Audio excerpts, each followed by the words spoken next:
मेरे गुरु एक बात कहा करते थे, वो कहते थे अगर भगवान इस दुनिया का बाप है,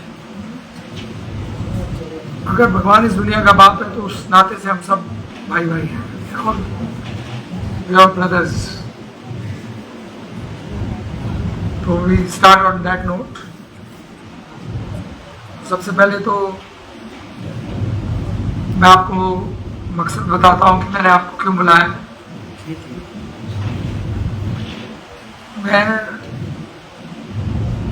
मैंने किसी कारणों से, जो कारण आप मेरे से पूछ सकते हैं कि क्या कारण है, आप क्यों पॉलिटिक्स में आना चाहते हैं, तो आप ये प्रश्न पूछ सकते हैं मेरे से और इस प्रश्न का मैं जवाब भी देने की कोशिश करूंगा।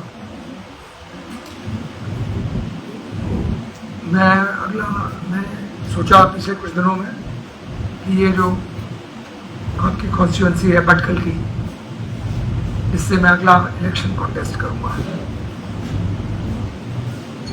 जहाँ तक पार्टी की बात है, पार्टी में दो प्रमुख पार्टियां हैं हमारे देश में, आप सभी जानते हैं, बीजेपी और कांग्रेस। दोनों पार्टियों में जो अभी प्रेजेंट हमारे कैंडिडेट्स हैं, एक तो मैडम है सीमा त्रिखा जी जो हमारी मंत्री भी है, वो बहुत ही सम्माननीय और श्रेष्ठ, मैं उनको एक पॉलिटिशियन मानता हूँ।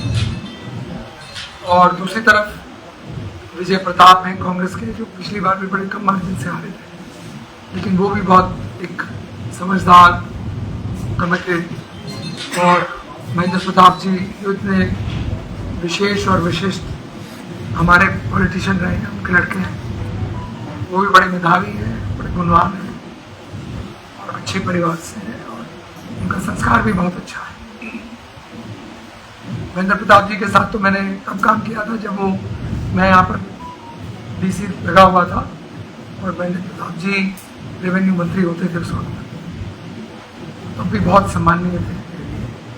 और विजय मेरे को पर्सनली जानता है, सारा परिवार जानता है।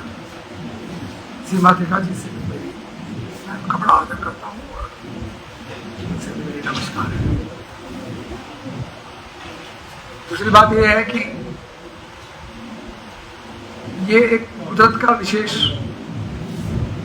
भगवान ने पता नहीं क्या बनाया है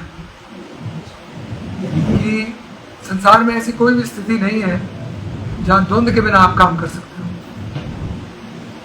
ऐसी कोई स्थिति नहीं है कि मैं इन दोनों लोगों को, जिनको मैं अच्छा मानता हूँ, और भी कई होंगे, मैं तो पार्टियों की बात कर रहा हूँ, ऐसे जो मुझे ख्याल आ गया उनकी बात कर रहा हूँ, और भी कई होंगे, लेकिन उनके से किसी प्रकार का संघर्ष ना किए बिना यदि कोई हो सके संभव कि ऐसा हो कि हम फिर भी मैं एमएलए बन जाऊं, ये संभव नहीं होता। इसलिए कई बार बाप में और बेटे में कंटेस्ट हो जाता है, क्योंकि सृष्टि में भगवान ने कुछ ऐसी लीला रची है कि हर एक के अंदर उसने एक महान बनने का भाव पैदा कर दिया कुदरत। ये सिर्फ उनमें नहीं है जो महान बनते हैं, ये प्रत्येक जीव के अंदर है महान बनने की इच्छा।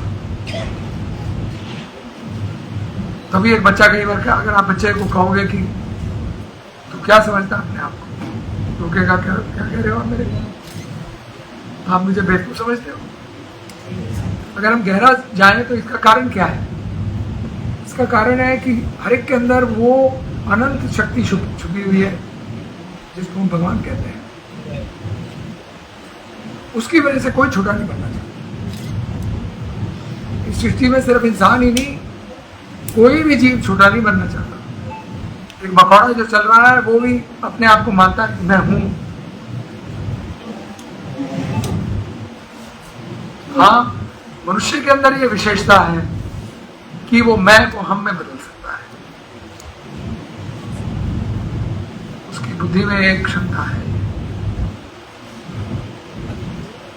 तो ये एक, और जो मैं से हम की यात्रा है वो एक जीव की, हर एक की यात्रा है। कोई किसी स्टेज पर है, कोई किसी स्टेज पर है। यात्रा सबकी कॉमन है, चाहे दुनिया में कहीं भी रहता हूँ, कुछ भी करता हूँ, क्योंकि मैं और हम का क्या राइट संबंध है, मैं की क्या अहमियत है, हम का क्या मतलब है, ये एक लंबा आध्यात्मिक विषय है जिसके बारे में आप प्रश्न पूछ सकते हैं। मुद्दा क्लियर कर दिया मैंने। मैं इलेक्शन लड़ रहा हूँ सर। राजनीति में क्यों आना चाहते हैं? मैं इलेक्शन लड़ रहा हूँ। राजनीति में क्यों आना चाहते हैं सर? इसलिए राजनीति में क्यों आना चाहते हैं, इन्होंने प्रश्न पूछा।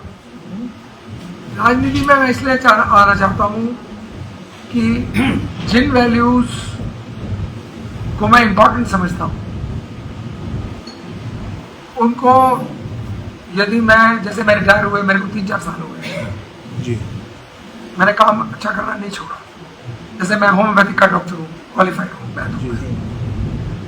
जैसे मेरा हिंदू मुस्लिम के ऊपर एक विशेष तरह का चिंतन है, जिसमें मैं मानता हूँ कि हिंदू मुस्लिम का जो विषय है वो इतना इम्पोर्टेंट है कि चाहते हुए भी दोनों पार्टीज, चाहे बीजेपी है चाहे कांग्रेस है, उनका चिंतन उस स्तर का नहीं है जो होना चाहिए। और मैं ये चाहता हूं कि ये डिस्कशन ओपन हो। आपकी प्राथमिकताएं क्या रहेगी सर? जैसा पार्टी में आपने एक प्रश्न पूछा, मुझे थोड़ा सा और जवाब देना, 2 मिनट। तो कुछ ऐसे व्यापक टॉपिक्स हैं जिनके बारे में राजनीति में आए बिना बात नहीं हो सकती। एक तो ये होम्योपैथी के बारे में, मैं मान लीजिए बड़ा अच्छा होम्योपैथिक डॉक्टर बन भी जाऊं, मैं बना हुआ हूँ शायद। आगे learning, continuous learning is a concept of all good knowledge. The best of the doctors जो दुनिया में है वो continuous learning में विश्वास करते हैं। They are learning new techniques. लेकिन मैं अगर अच्छा होम्योपैथ बनकर कुछ लोगों को क्योर भी कर देता हूँ, मेरे भी एक अभी जो सबसे पहले आए थे, क्या नाम है भाई साहब आपका? राजेश। इधर आपका फोटोग्राफर है अपना प्राइवेट। तो ये सबसे पहले ये आए थे अकेले मेरे पास में बैठे, तो उन्होंने मेरे को कहा, भाई साहब कहते हैं आप क्यों झगड़े में पड़ रहे हो राजनीति के, अकेले बैठ के सेवा करो, क्यों चक्कर में पड़ रहे हो? सेवा करनी है आपने तो अकेले करो, क्या राजनीति के चक्कर में? मैं बताता हूँ मैं किस लिए कर रहा हूँ। तो मैं अकेला अगर बैठकर कुछ अच्छा काम भी करूंगा, उसका प्रभाव, उसकी रीच,